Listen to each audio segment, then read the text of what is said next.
His Excellency is a civilian general, undoubtedly. But that is not all.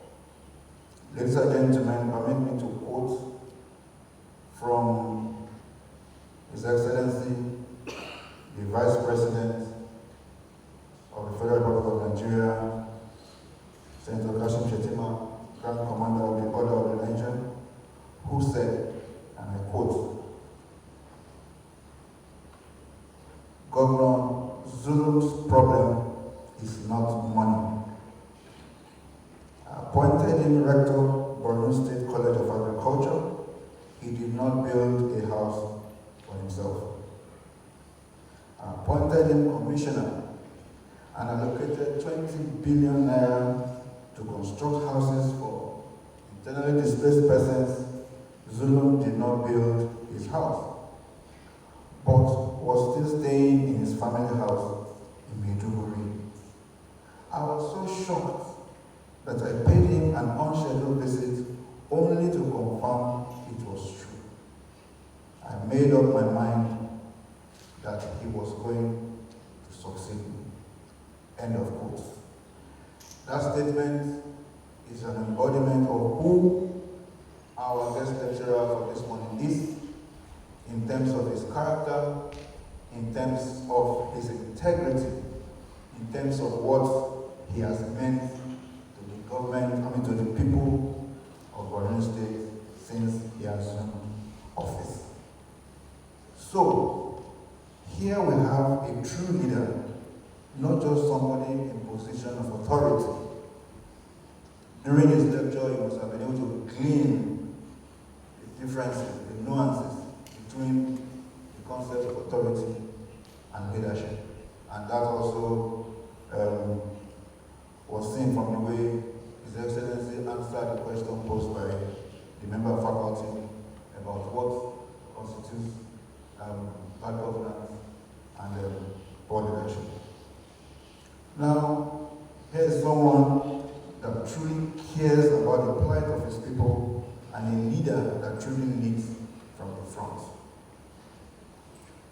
Ladies and gentlemen, as troubled as the state has been for over a decade, he has worked assiduously towards reversing the bad fortunes of the state and its people with tremendous results for all of us to see.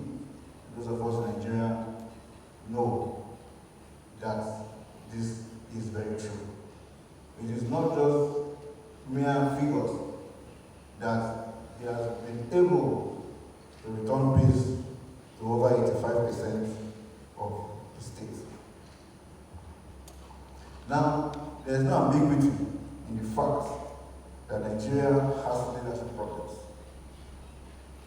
And that is at all levels, not just at one particular level. However, if the leaders are bad, my question is, what are the followers? In my opinion, followership still remains a vital component of leadership. So, for we the followers, we have a role well defined for us. How have we been playing that role? Remember what the guest lecturer said. Do not accept bribe and do not give. It is not just from one side, it is from both sides. So while we try to hold our leaders to account and make sure that they deliver the dividends of democracy, we should also ask ourselves, are we playing our own part and are we playing it well? Now, for all lofty achievements of His Excellency, what we can see very clearly is a very, very wonderful application of the strategic triangle. Look at everything he has achieved. Look at the first point of the triangle, public value. He has developed skills that are of value to the good people of Borno State. Again, we look at legitimacy and support of all stakeholders. Even when certain decisions look as if they were not going to be easy to carry out. For instance, closing down IPOB camps. He was able to buy and get the support of various stakeholders by his own version of inclusive governance, and that has enabled him to achieve that vital component of legitimacy and support.